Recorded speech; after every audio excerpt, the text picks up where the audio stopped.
What if I told you the first Halloween ritual didn't begin with costumes or monsters, but with a bowl of water? And the question of who you'd marry. Welcome to the sticker machine, where forgotten rituals still flicker. Tonight, we trace Halloween's evolution from love, spells to plastic masks, and discover what was lost when forever became disposable. If you love stories like this, the forgotten origins, behind the holidays we think we know. Don't forget to subscribe, because here, we travel through time, one eerie story at a time. 1890s fortune. Folklore and firelight. In the 1890s, Halloween was still a night of flickering firelight and whispered fortune. In the cottages of Ireland and Scotland, the embers of Samhain still glowed. Girls hid rings inside bowls of colcannon, a simple dish of potatoes and kale, to divine who would wed first. Hazelnuts were named for lovers and tossed into the fire. If they burned together, so would the couple's hearts. Turnips carved with crude faces warded off wandering souls, while in parlors lit by oil lamps, young women gazed into mirrors by candlelight, hoping to see their future husband's reflection. In England, the same night unfolded with Victorian elegance.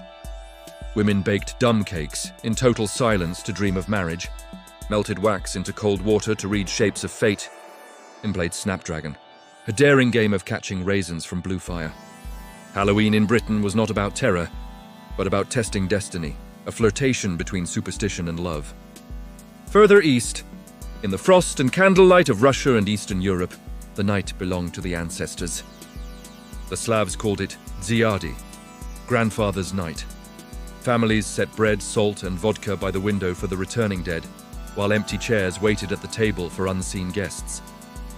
In Poland, candles burned at crossroads to guide wandering souls home. In rural villages, mirrors were covered to keep spirits from being trapped inside. Across Western Europe, Catholic All Souls traditions lent a softer glow. In France, families visited cemeteries with chrysanthemums and candles, while children went door to door singing for soul cakes. The night carried a solemn warmth, grief turned ritual, remembrance turned light. Across the ocean, the Americas reimagined the same magic in new colors. In Mexico, long before it was a tourist festival, Dia de los Muertos filled the cemeteries with laughter and candlelight. Families built ofrendas, altars of food, sugar skulls and marigolds, believing the dead returned when remembered. Poets wrote playful calaveras, mocking death as an old friend.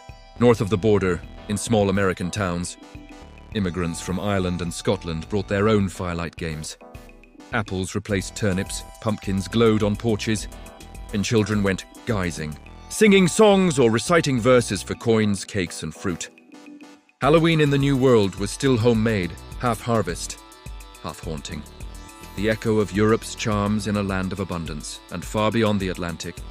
In Asia, kindred rituals unfolded under different names. In Japan, Obon honored ancestral spirits with floating lanterns drifting down rivers, lights that shimmered like memories. Families set rice, tea, and fruit before portraits of the departed, believing the spirits walked briefly among them. Even in distant lands, the meaning was the same.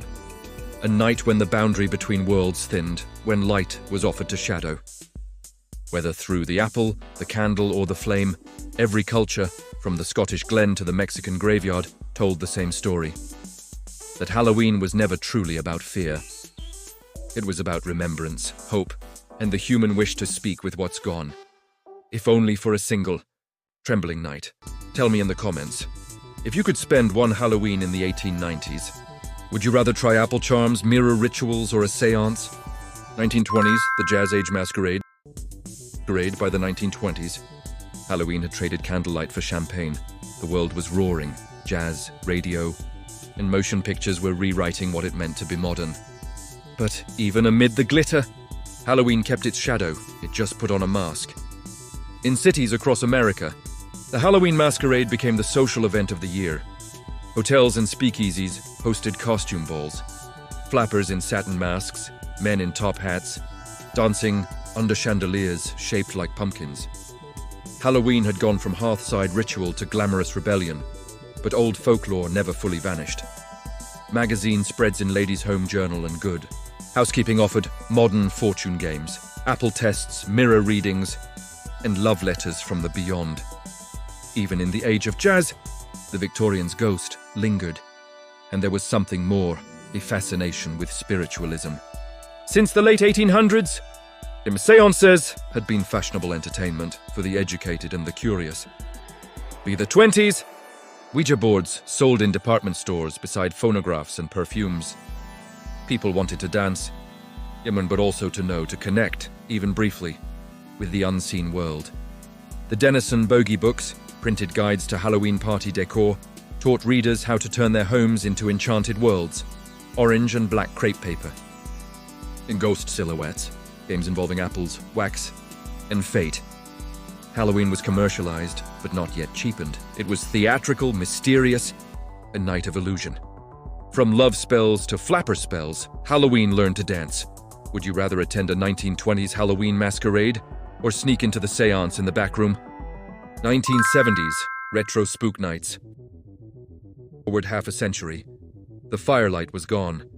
The jazz was gone. Now there were porch lights, plastic masks, and pillowcases full of candy. The 1970s gave us the Halloween we know today, suburban, cinematic, and slightly haunted by nostalgia. Trick-or-treating had begun in the 1950s, but by the 70s it had become the childhood ritual. Candy replaced apples, sweet, safe, and store-bought. Parents watched from porches as kids ran. Through orange-lit streets, it was magic, just a little more sanitized. But this was also the decade when Halloween rediscovered its darkness. Movies like Halloween, 1978, Carrie, 1976, and The Exorcist, 1973, turned October 31st from playful to primal. The ghosts were back. This time, on screen, television specials played nostalgic cartoons and eerie tales. Neighborhoods built haunted houses out of basements and garages, and somewhere between popcorn bowls and Polaroids, the old superstitions faded for good, yet if you look closely, the bones of the past still linger. The apple, the mirror, the candle. Each a relic of a time when Halloween wasn't just a night of fright, it was a night of fate. From sacred rituals to suburbia, Halloween found its modern mask. Tell me, if you could live one Halloween night in history, would you choose 1890s fate, in 1920s glamour, or 1970s nostalgia, the eternal mask? Every generation remakes Halloween in its own image. For the Victorians, it was a night to test destiny. For the 1920s, it was about freedom and disguise. For the 1970s, fear, nostalgia and comfort in tradition. But in every version, something ancient lingers. A whisper that says, tonight the veil is thin, the masks may change, the music may fade, but the feeling that something otherworldly walks beside us never dies.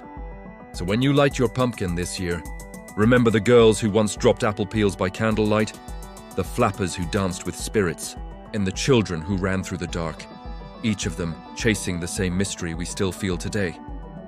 If you loved this journey through Halloween's hidden past, make sure to subscribe and tap the bell, because every week, we uncover another forgotten ritual from history.